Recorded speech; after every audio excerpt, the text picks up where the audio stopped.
안녕하세요. 시련의 시기에 예수님을 따르는 자로 살아가는 방법 중 하나는 우리가 지혜롭게 사는 것입니다. 지혜롭다는 뜻은 사물의 이치를 빨리 깨닫고 사물을 정확하게 처리하는 정신적 능력입니다. 바울은 우리가 지혜로운 자가 되어 그리스도 안에 참된 보화를 찾기를 원하십니다. 그럼 지혜롭게 행한다는 것은 어떻게 행한다는 것을 의미할까요? 오늘 공부를 통해 해답을 찾게 되시길 바라겠습니다. 국어, 지혜롭게 살라. 안녕하세요. 안녕하십니까. 네, 오늘은 9번째 시간입니다. 제목이 무엇인가요? 지혜롭게 살라. 지혜롭게 살라. 정말 우리에게 꼭 필요한 말씀인 것 같아요. 네. 우리가 그럼 어떻게 하는 게 지혜롭게 사는 건가요? 또 어떻게 하면 우리가 어리석게 살지 않고 지혜롭게 사는 건가요? 지혜롭게 살라는 말의 반대말은 어리석게 사는 것이죠. 네. 그래서 우리 한번 다 같이 기억절을 통해서 지혜롭게 사는 게 무슨 뜻인지 한번 우리 다 같이 기억절을 읽어보겠습니다. 그런즉 너희가 어떻게 행할지를 자세히 주의하여 지혜 없는 자 같이 하지 말고 오직 지혜 있는 자 같이 하여 세월을 아끼라. 때가 악하니라. 그러므로 어리석은 자가 되지 말고 오직 주의 뜻이 무엇인가 이해하라. 에베소서 5장 15절에서 17절. 네. 여기 기억절에 보면 너희가 어떻게 행할지를 자세히 주의하여 지혜 없는 자같이 하지 말고 지혜 있는 자같이 하라고 그랬죠. 네. 지혜롭게 세상을 살려고 하고 있습니다. 그러면서 무엇을 아끼라? 세월. 왜 세월을 아끼라고 그러는가요? 때가 악하니라. 때가 악하다고 그랬습니다. 그래서 어리석은 자가 되지 말고 지혜 있는 자같이 살라고 하면서 지혜 있는 사람은 어떻게 하는 것이다. 주의 뜻이 무엇인가 이해하는 사람. 네. 그리고 그 앞에 보면 또 세월을 아끼는 사람이라고 그랬죠. 네. 그래서 우리가 지혜 있는 사람으로 살기 위해서 정말 시간을 잘 활용해서 세월을 아끼는 사람으로 사는 우리 모두가 되기를 바라겠습니다. 네. 그래서 특별히 오늘은 에베소서 5장 1절에서 20절을 공부를 하겠습니다. 그래서 5장 1절에서 20절에 어떤 내용이 있는지를 우리 한번 간략하게 소개해드리고 그 다음에 공부를 시작해 보도록 하겠습니다. 5장 1절에서는 무슨 얘기가 나오냐면 하나님을 본받으라고 그래요. 그래서 하나님을 본받는 방법은 우리가 사랑으로 살며 빛의 자녀로서 행동하며 여기 나와 있는 것처럼 지혜롭게 행동하고 시간을 잘 활용하라는 것입니다. 그렇게 이렇게 하나님을 본받는 사람으로서 살게 되면 피해야 될 것들이 있어요. 그리스도 안에서 우리의 삶 속에서 피하면서 살아야 될 것. 좋은 것은 우리가 취하고 나쁜 것은 피해야 되겠죠. 그렇게 피하면서 살아야 될 것들인데 그것은 무엇이냐면 부도덕한 행동, 또 탐욕, 또 나쁜 말, 어리석음, 술 취하는 등 이런 것들은 우리가 그리스도 삶에서 꼭 피해야 될 내용이 되겠습니다. 그래서 우리가 하나님을 본받고 이런 나쁜 행동을 피하는 결과 우리의 삶이 어떻게 될까요? 우리의 삶은 그리스도 빛으로 환하게 밝혀지게 되고 우리는 그뿐만 아니라 이제 세상의 빛이 되어서 예수 그리스도를 통해서 하나님께 찬양하고 감사하는 삶을 살게 된다는 것입니다.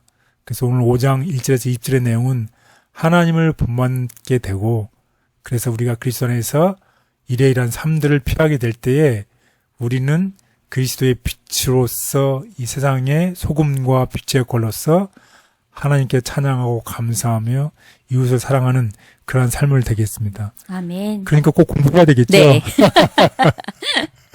그래서 다시 한번 강조하면 하나님을 본받는 방법은 에베소 5장 1절에서 5절 사랑으로 행동하라. 그리고 빛의 자녀로 행동하라는 내용이 6절에서 10절에 나와 있습니다. 그래서 우리는 빛 안에서 걷는다는 것입니다. 그래서 빛은 모든 것을 다 드러내잖아요. 어둠 속에 있는 것들을. 네. 그래서 5장 11절에서 14절의 내용입니다. 그래서 이제 그리스도의 빛으로 이 세상을 밝혀가는 것이죠. 그리고 나서 우리가 성령의 충만함을 입은 삶을 살게 될 때 우리가 늘 하나님 아버지께 어떤 삶을 살게 되나요?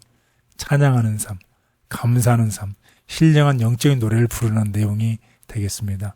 이런 멋있는 내용을 가지고 우리 공부를 할 텐데 공부하기 전에 우리 다 같이 성경 에베소서 5장 1절에서 20절을 읽고 시작해 보도록 하겠습니다. 에베소서 5장 1절에서 20절. 그러므로 사랑을 받는 자녀같이 너희는 하나님을 본받는 자가 되고 그리스도께서 너희를 사랑하신 것 같이 너희도 사랑 가운데서 행하라. 그는 우리를 위하여 자신을 버리사 향기로운 제물과 희생 제물로 하나님께 드리셨느니라. 음행과 온갖 더러운 것과 탐욕은 너희 중에서 그 이름조차도 부르지 말라. 이는 성도에게 마땅한 바니라. 누추함과 어리석은 말이나 희롱의 말이 마땅치 아니하니 오히려 감사하는 말을 하라. 너희도 정녕 이것을 알거니와 음행하는 자나 더러운 자나 탐하는 자 곧 우상 숭배자는 다 그리스도와 하나님의 나라에서 기업을 얻지 못하리니 누구든지 헛된 말로 너희를 속이지 못하게 하라. 이로 말미암아 하나님의 진노가 불순종의 아들들에게 임하나니 그러므로 그들과 함께 하는 자가 되지 말라. 너희가 전에는 어둠이더니 이제는 주 안에서 빛이라. 빛의 자녀들처럼 행하라. 빛의 열매는 모든 착함과 의로움과 진실함에 있느니라. 주를 기쁘시게 할 것이 무엇인가 시험하여 보라. 너희는 열매 없는 어둠의 일에 참여하지 말고 도리어 책망하라. 그들이 은밀히 행하는 것들은 말하기도 부끄러운 것들이라. 그러나 책망을 받는 모든 것은 빛으로 말미암아 드러나나니 드러나는 것마다 빛이니라.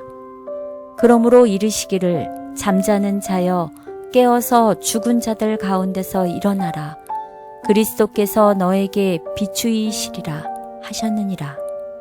그런즉 너희가 어떻게 행할지를 자세히 주의하여 지혜 없는 자같이 하지 말고 오직 지혜 있는 자같이 하여 세월을 아끼라. 때가 악하니라. 그러므로 어리석은 자가 되지 말고 오직 주의 뜻이 무엇인가 이해하라. 술 취하지 말라. 이는 방탕한 것이니 오직 성령으로 충만함을 받으라. 시와 찬송과 신령한 노래들로 서로 화답하며 너희의 마음으로 주께 노래하며 찬송하며 범사에 우리 주 예수 그리스도의 이름으로 항상 아버지 하나님께 감사하며. 네, 아멘. 정말 언제 읽어도 또 언제 들어도 참 좋은 규절이죠. 전 참 이렇게 19절을 참 좋아합니다. 성령의 충만함을 받으면 시와 찬송과 신령한 노래들로 서로 화답하며 너희 마음으로 주께 노래하며 찬송하며. 정말 이러한 삶을 우리 모두가 살면 좋겠습니다. 그래서 오늘 학습 순서를 보면 이제 나쁜 말 대신에 어떻게 하는 사람을 살라는 거예요. 오히려 감사하는 말을 살고 감사의 삶을 살라는 얘기를 하고 있습니다. 그래서 하나님을 본받는 자녀가 되면 빛의 자녀들처럼 행하라. 그리고 이제는 더 이상 잠자는 자가 아니라 어떻게 하라는 것이에요. 깨어라. 깨어서 빛의 역할을 하라고 우리에게 얘기를 하고 있습니다. 왜냐하면 지금 지혜롭게 살아야 되고 때가 악하기 때문에 시간을 아끼라고 얘기했습니다. 세월을 아끼라는 대신에 여기 있는 표현은 뭐라고 쓰냐면 기회를 잡아라는 표현을 쓰고 있습니다. 그렇게 했을 때 우리의 삶이 어떻게 해요? 성령 충만한 삶을 산다는 내용으로 우리 다 같이 오늘 공부를 해보도록 하겠습니다. 첫째 날, 오히려 감사가 있게 하라. 네, 감사가 있게 하라라는 내용입니다. 그래서 에베소서 1장에서 보면 1절에서 보면 5장 1절에서 보면 아까 말씀드렸죠. 뭐하는 자가 되라? 너희는 하나님을 본받는 자가 되라고 얘기를 하고 있어요. 하나님이 어떻게 했길래 우리에게 하나님을 본받는 자가 되라. 하나님을 본받는 자가 되면 우리가 어떻게 행하게 된다. 사랑 가운데 행하게 된다는 뜻이죠. 그래서 우리 다시 한번 5장 1절에서 2절을 다시 한번 읽어보겠습니다. 그러므로 사랑을 받는 자녀같이 너희는 하나님을 본받는 자가 되고 그리스도께서 너희를 사랑하신 것 같이 너희도 사랑 가운데서 행하라. 네, 하나님을 본받는 자가 되어서 사랑 가운데 행하라고 우리에게 얘기를 하고 있습니다. 그래서 사랑 가운데서 행하라. 하나님께서 어떻게 했길래 우리가 하나님을 본받아야 되고 그렇게 되면 우리가 사랑 가운데 행하게 될까요? 그것은 여러분이 다 아시겠지만 하나님께서 손수 어떻게 인간이 돼서 희생제물, 속죄의 희생제물로서 십자가에 돌아가셨죠. 네. 그래서 십자가의 사랑을 보여주셨어요. 그래서 그 희생의 원동력은 그렇게 할 수 있었던 원동력은 아버지 하나님의 사랑과 그리스도께서 우리를 향한 그 사랑 때문에 그런 희생을 삼으셨던 거죠. 그래서 우리가 하나님의 이러한 사랑을 알게 되면 하나님을 본받게 되면 하나님의 삶을 우리가 따라하게 되면 우리가 사랑 가운데 행하게 된다는 것입니다. 그래서 예수 그리스도께서는 우리를 대속해서 정말 대속이죠. 값을 주고서 우리에게 우리의 죄를 대신해서 값을 주고 십자가에 돌아가셨죠. 그래서 이러한 제도는 구약의 성소 제도의 표상 제도를 따라서 하나님께서 그 제도에 따라서 이제 하나님께 드렸던 희생 제물이었고 그 희생 제물은 특별히 5장 2절에 무슨 표현을 하고 있어요? 향기로운 제물이라고 얘기를 하고 있어요. 그래서 이 향기로운 제물로서 하나님께 받으신 바 되었습니다. 그래서 특별히 그 다음에 3절에서 5절에서는 이 음행을 피하라는 얘기를 하고 있습니다. 우리 한번 다 같이 보겠습니다. 음행과 온갖 더러운 것과 탐욕은 너희 중에서 그 이름조차도 부르지 말라. 이는 성도에게 마땅한 반이라. 누추함과 어리석은 말이나 희롱의 말이 마땅치 아니하니 오히려 감사하는 말을 하라. 너희도 정녕 이것을 알거니와 음행하는 자나 더러운 자나 탐하는 자, 곧 우상 숭배하는 자, 다 그리스도와 하나님의 나라에서 기업을 얻지 못하리니. 네. 우리도 아까 말씀을 드렸지만 하나님을 본받는 자가 되어서 빛 가운데 사랑을 행하라고 얘기를 하면서 특별히 무엇을 피하라고 얘기를 하고 있죠. 하나님 본받는 자가 되면서 피해야 될 것들이 있어요. 그게 무엇인가요? 음행, 온갖 더러운 것, 탐욕, 이것은 피하라고 하고 있습니다. 그리고 누추함과 어리석은 말, 희롱의 말도 피하라고 하면서 무슨 말을 해라? 오히려 감사하는 말을 해라. 그 특별히 여기 5절에 보면 다시 또 3절에서 나왔던 무엇을 또 강조하고 있나요? 음행, 더러운 자, 탐하는 자. 이렇게 음행을 강조하고 있습니다. 따라서 왜 이런 것을 이렇게 강조하고 있을까요? 왜냐하면 이 당시에 그리스도 로마 세계에서는 도덕적 타락과 방탕이 만연된 시대였습니다. 그렇기 때문에 이 부유층에서 이 연례를 베풀었는데 그때 술 취해서 조속한 언행, 음란한 오락, 부도덕한 행위가 아주 자주 일어났어요. 이런 상황 속에서 새로 개종한 사람들이 많았었겠죠. 젊은 사람들이. 그랬을 때에 에베소의 젊은 개종자들에게 이 사도 바울이 뭐라고 얘기하냐면 하나님의 부르심을 상기시키면서 부정하는 음행에 다시 빠질 위험이 있음을 경고하고 있는 것입니다. 그러면서 방탕함과 고결함이 공존하는 거죠. 방탕함도 있고 고결함도 있는데 그래서 선택하며 살아야 되는데 신자들에게 행동에 신중을 기하여 이방인들 사이에서 좋은 평판을 얻으면서 이방인들이 행하는 부도덕한 행동을 피하고 하나님을 본받음으로 사랑 가운데 행하라고 바울이 권고를 하고 있습니다. 따라서 이러한 바울의 권고는 오늘 우리가 살아가는 세상과도 너무 그 당시의 상황과 비슷하네요. 비슷하지요. 네. 그래서 우리에게도 동일한 기별의 말씀을 얘기하고 있습니다. 오늘 우리들에게도 뭐라고 얘기하고 있나요? 너희는 하나님을 본받아서 사랑 가운데 행하고 모든 이 세상의 풍조에 따라 흘러가는 모든 부도덕한 행동에서 피하고 빛과 소금의 역할을 하라고 오늘 우리들에게 권면하고 있음을 꼭 기억하시면 좋겠습니다. 사랑 가운데서 행하는 것은 그리스도의 사랑을 본으로 삼아 따르는 것이다. 신자들은 이를 따르며 세상 가운데서 높은 도덕성과 고결한 삶을 보여야 한다. 그리스도의 사랑과 극기의 생애를 본받으라. 그리스도께서 그대들을 제자로 부르셔서 자아 희생과 극기의 생애를 본받게 하시고 타락한 인류를 구속하는 큰 사업에 관심을 쏟게 하셨다. 그대는 하나님께서 그대에게 요구하시는 일이 무엇인지를 제대로 알지 못한다. 그리스도는 그대의 모본이시다. 그대에게 부족한 것은 사랑이다.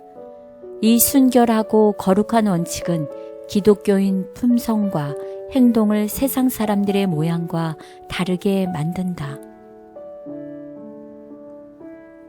그리스도의 본을 떠나 세상의 화려함과 경향을 따른 것이 있는지 살펴보게 하옵소서. 삶에 깊이 들어온 세속적인 문화 속에 어느새 스며든 악행들을 멀리할 수 있는 지혜를 주시고 하나님의 뜻과 고결하심을 바라보고 따르게 하옵소서. 아멘. 둘째 날, 빛의 자녀들처럼 행하라. 네, 아까 우리가 공부했지만 순서가 보면 하나님을 본받는 자가 되면 어떻게 행한다는 것이에요. 빛의 자녀처럼 행하게 되지요. 네. 예, 그래서 오늘 빛의 자녀들처럼 행하라는 이 본면을 공부해 보겠습니다. 이 에베소서 5장 6절에서 이제는 10절에 있는 말씀입니다. 누구든지 헛된 말로 너희를 속이지 못하게 하라. 이로 말미암아 하나님의 진노가 불순종의 아들들에게 임하나니 그러므로 그들과 함께하는 자가 되지 말라. 너희가 전에는 어둠이더니 이제는 주 안에서 빛이라. 빛의 자녀들처럼 행하라. 빛의 열매는 모든 착함과 의로움과 진실함에 있느니라. 주를 기쁘시게 할 것이 무엇인가 시험하여 보라. 네, 여기 보면 이제 빛의 자녀들의 특징이 있어요. 네. 그렇죠. 9절에 나와 있죠. 그 특징이 무엇인가요? 착함, 예, 모든 착함과 의로움과 진실, 예, 진실함의 열매를 맺는 사람들입니다. 그래서 우리가 이 세상을 살아가면서 빛의 자녀로서 하나님을 본받게 되면서 빛의 자녀로 살게 되면 우리의 삶 속에 자연스럽게 맺히는 열매들이 있는데 그 열매는 우리가 착하게 되고 의롭게 되고 진실함 속에 살아간다는 것입니다. 그래서 우리가 옛날에는 무엇이었더니 어둠에 속했던 사람이었더니 이제는 빛이라는 것입니다. 그래서 대조의 말을 하고 있어요. 우리가 예수님과 하나님을 본받지 못했던 삶을 살았을 때는 어둠이었더니 이제는 빛이라는 것입니다.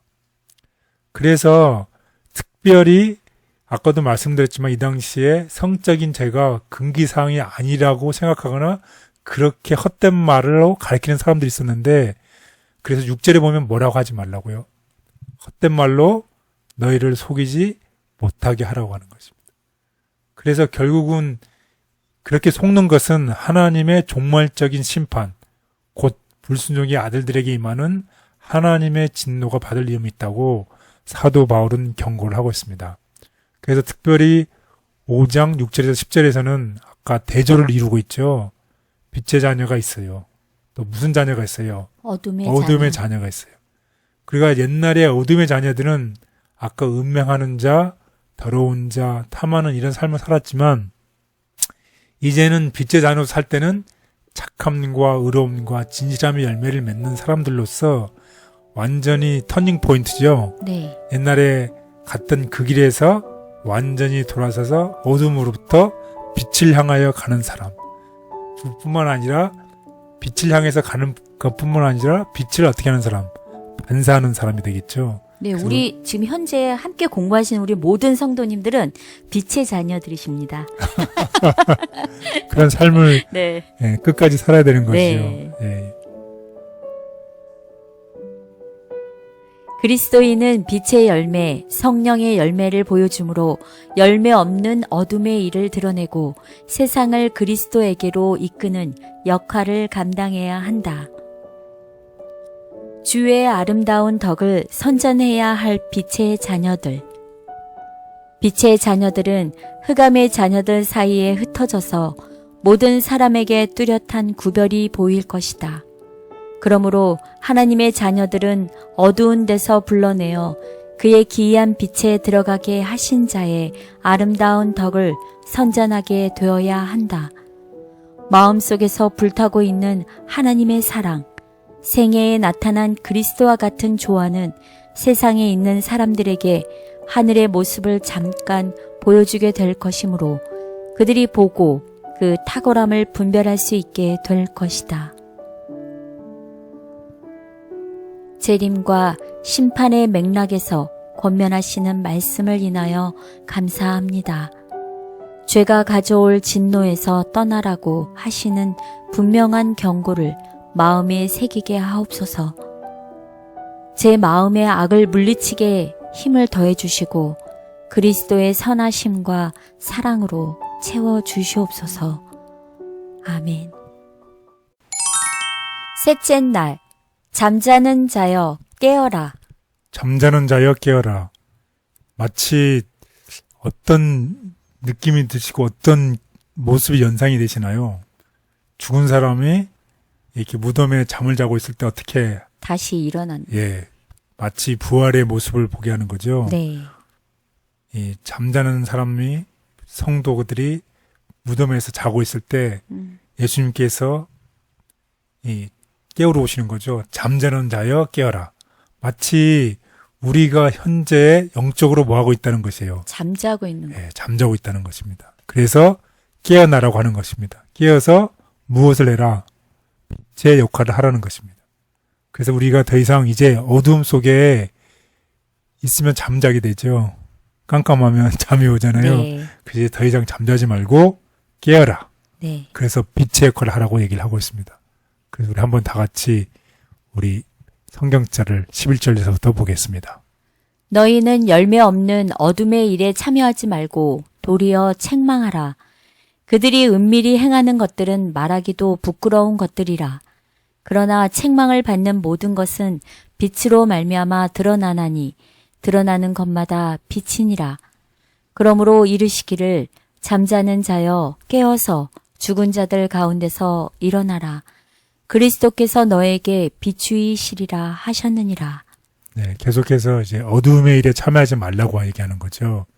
옛날에 행했던 은밀히 행했던 일들, 부끄러운 일들, 책망을 받았던 모든 어둠의 일에서 더 이상 잠자지 말고 어떻게 해라? 깨어라. 그래서 이제 비추라고 얘기를 하고 있습니다. 이 기별은 오늘 우리에게도 똑같지요. 네. 우리도 혹시 잠을 자고 있을지 모르겠어요. 네. 그때 예수님께서 뭐라고 하는 거예요? 깨어라. 깨어라고 얘기하는 거죠. 지나간 모든 일을 그만두고 돌아서고 깨어서 빛의 역할을 하라고 했습니다. 그래서 빛의 자녀로서 이제 하나님을 공경하는 삶을 살고 더 이상 열매 없는 이 어둠의 일을 성적인 부도덕하고 잘못된 일들을 하나님을 대적하는 삶을 살지 말고 빛의 자녀처럼 살기 위해서 이제 깨라고 우리에게 권면하고 있는 것을 꼭 기억하면 좋겠습니다. 그래서 다시 한번 14절 강조하고 있습니다. 한번 다시 한번 볼까요? 그러므로 이르시기를 잠자는 자여 깨어서 죽은 자들 가운데서 일어나라. 그리스도께서 너에게 비추이시리라 하셨느니라. 네, 그렇습니다. 이 죽은 자를 살리시는 부활의 용어를 사용하고 있습니다. 이제 영적인 삶에서 이제 깨어나 변화시키시는 그리스도의 임재를 맛보라고 우리에게 얘기를 하고 있습니다.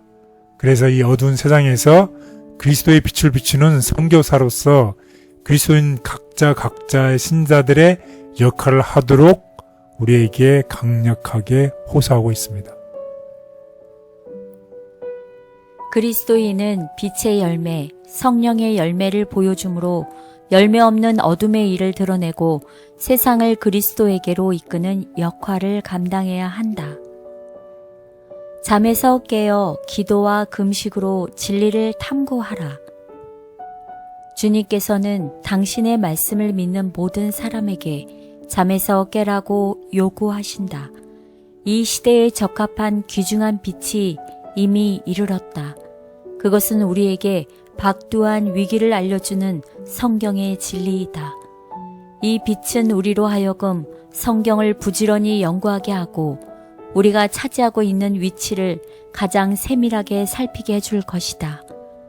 하나님께서는 기도와 금식으로 진리의 모든 뜻과 주장을 철저하고 꾸준하게 탐구하시기를 원하신다. 부활의 소망으로 우리를 깨우시니 감사합니다. 영적인 잠에서 깨라고 하시는 주님의 음성에 귀 기울이게 하옵소서. 성령의 은혜를 주심으로 깨어서 빛의 자녀로 행하게 하시고 열매 있는 삶이 되도록 부족한 종에게 역사하여 주옵소서. 아멘. 넷째 날, 기회를 잡아라. 예, 기회를 잡아라. 예, 다른 말로 하면 세월을 아끼라는 말이 되겠습니다. 그래서 우리 에베소서 5장 15절에서 17절에 있는 말씀입니다. 그런즉 너희가 어떻게 행할지를 자세히 주의하여 지혜 없는 자 같이 하지 말고 오직 지혜 있는 자 같이 하여 세월을 아끼라. 때가 악하니라. 그러므로 어리석은 자가 되지 말고 오직 주의 뜻이 무엇인가 이해하라.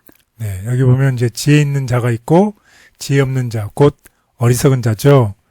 지혜 있는 자와 어리석은 자의 차이점은 무엇이었나요? 세월을 아끼는 거죠. 시간을 아끼는 거죠. 그래서 지혜롭다는 것은 우리 자신을 넘어 주의 뜻이 무엇인지 이해하는 것이 되겠습니다. 그래서 세월을 아끼라는, 때가 악하기 때문에 세월을 아끼라고 얘기를 하고 있습니다. 이 세상 풍조가 너무 악하기 때문에 공중의 권세 잡은 자에 우리가 지배받고 살고 있기 때문에 그런 도전적인 시기에 우리가 날마다 살고 있기 때문에 바울은 무엇을 하고 얘기를 하고 있습니까? 세월을 아끼라. 세월을 아끼라. 쉬운 성경에는 기회를 잘 붙들라고 얘기를 하고 있습니다. 결국 우리가 이 세월, 시간, 타임을 잘 활용하라는 얘기죠. 네. 그래서 우리가 이 시간을 낭비하지 않고, 시간을 낭비하고 사는 사람들은 어떤 사람인가요? 기회를 잘 붙드는 사람은 기회를 알아야 되겠죠. 항상 그 기회를 네. 깨어서 기도하고 준비할 때 기회를 알게 되는 것 같아요. 그렇죠. 그 기회를 아는 사람이 기회를 놓치지 않는 것이죠. 기회가 기회인지를 모르는 사람은 그냥 이 세상 풍조에 흘러 떠내려가는 것이죠. 우리가 떠내려가는 것이 아니라 그 기회를 기회로서 분별할 수 있는 영적인 눈이 있을 때, 그런 영적인 눈을 가지려면 우리가 어떻게 해야 돼요? 준비하면서 사는 것이죠. 네. 준비하면서 살게 될 때에 우리가 세월을 아끼게 되고 기회가 기회인지를 알게 되고, 그래서 기회를 잘 포착하는 우리 모두가 되기를 바라겠습니다. 네, 우리 모든 성도님들이 기회를 꼭 붙들으셨으면 좋겠네요. 네, 우리 모두 그렇게 되기를 바라겠습니다. 네. 세월을 아끼라는 것은 재림을 기다리는 동안 주의 뜻이 무엇인지를 이해하며 우리에게 제공되어 있는 기회를 잘 잡으라는 의미를 담고 있다. 세월을 아끼고 선한 일을 열심히 하라. 바울은 그의 에베소 형제들에게 때가 악하기 때문에 세월을 아끼라고 권면한다. 이 권면은 그대에게 매우 적절하다. 어떤 의미에 있어서 시간을 되찾는 것은 불가능하다. 왜냐하면 시간은 한 번 가버리면 영원히 가버리기 때문이다. 그러나 그대는 개혁을 하고 그대가 의무를 등한히 해온 것과 동일한 정도로 선한 일에 열심하라는 부름을 받고 있다. 그 부름에 일치되게 하라. 그대의 부르심과 택하심을 굳게 하기 위하여 그대의 열성을 배가하라. 하나님의 영원한 계획을 바라볼 수 있는 지혜를 주시기를 기도합니다. 잠깐 있다 사라질 것에 너무 집중하지 않고 기회가 영원히 있는 것처럼 방심하게 마옵시며 오늘 기회가 있는 동안 주님과 함께 있는 지혜와 기쁨이 있게 하옵소서. 아멘. 다섯째 날, 성령 충만한 예배. 네, 성령 충만한 예배. 예, 특별히 18절에서 20절을 얘기하고 있습니다. 성령 충만과 반대되는 개념인 성령에 충만해서 성령에 취해야 되는데 성령에 취하는 대신에 뭐에 취하지 말라고 얘기하나요? 술에 취하지 예, 말라. 술에 취하지 말라고 얘기를 하고 있습니다. 그래서 우리 한번 18절에서 20절을 보겠습니다. 술 취하지 말라. 이는 방탕한 것이니 오직 성령으로 충만함을 받으라. 시와 찬송과 신령한 노래들로 서로 화답하며 너희의 마음으로 주께 노래하며 찬송하며 범사에 우리 주 예수 그리스도의 이름으로 항상 아버지 하나님께 감사하며. 아멘. 정말 결론이 그냥 딱 나와 있는 것 같아요. 더 이상 말이 필요 없는 것이죠. 네. 술 취하지 말라. 술 취한 것은 방탕한 것이고 술 취하면 감각이 없잖아요. 네. 바른 말을 하든지 나쁜 말을 하든지 내가 아프든지 다른 사람이 아프든지 아무런 것을 깨닫지 못하는 이런 술 취하지 말고 술 취하는 것 대신에 성령의 충만함을 받으라. 성령의 충만을 받는 생활을 살게 되면 항상 우리와 시와 찬송과 신령한 노래들로 서로 화답하고 우리의 마음으로 주께 노래하며 찬송하며 또 모든 일에 우리가 예수 그리스도의 이름으로 항상 하나님 아버지께 뭐하며 감사하며. 예, 감사하는 삶을 살게 된다는 것입니다. 결국 우리의 삶 속에 우리가 하나님께 늘 감사하는 삶을 살아가는 것이죠. 네. 그래서 우리가 지금까지 배운 게 여러분이 다 기억하시겠지만 하나님을 본받는 자가 되라. 그래서 하나님께 빛의 역할을 감당해라. 그리고 피해야 될 것들이 많았죠. 피하고 그 다음에 성령 충만함으로 살라고 권면하고 있습니다. 그래서 우리의 특별히 정신을 마비시키는 술을 사용하지 말라고 대신에 성령의 임재와 능력을 경험하는 것을 경험하라고 우리에게 촉구를 하고 있습니다. 그래서 우리가 술이 취하게 되면 무례함, 성적으로 노골적인 말, 무분별한 말, 부도덕한 말, 우성스며 같은 말. 사람들이 다 그러잖아요. 술 취해서 내가 기억하지 못한다고 그러잖아요. 네. 그런 것 대신에 술 취하는 것 대신에 성령으로 충만한 삶으로 하나님을 예배하는 우리 모두가 되기를 바라겠습니다. 그렇게 성령으로 충만한 삶을 살게 될 때 우리 항상 성령으로 말하게 되고 성령으로 충만해서 노래하고 화답하고 성령이 충만으로 감사하고 서로가 서로에게 리스펙하는 이런 삶을 살 수 있다는 것입니다. 그래서 결국은 우리가 감사의 노래, 음악적 찬양과 봉행해서 우리 주 예수 그리스도 이름으로 항상 우리 아버지 하나님께 감사하는 삶을 살게 되겠죠. 그래서 우리 모두가 다 같이 오늘 지금 이후로부터 성령에 충만해서 시와 찬송과 신령한 노래들로 서로 화답하며 우리의 마음을 다하여 주께 노래하며 찬송하며 감사하는 우리 모두가 되기를 바라겠습니다. 아멘. 술 취함과 그에 연관된 악행들을 금하고 대신 성령 충만하라는 것은 성령의 임재가 가득한 예배와 찬양에 함께하는 그리스도인 생활에 대한 권면이다. 사랑이 충만한 찬양의 노래로 영광을 돌리라. 하나님께서는 당신께 대한 사랑과 헌신으로 충만해진 순결한 마음에서 나오는 찬양의 노래로 영광을 받으신다.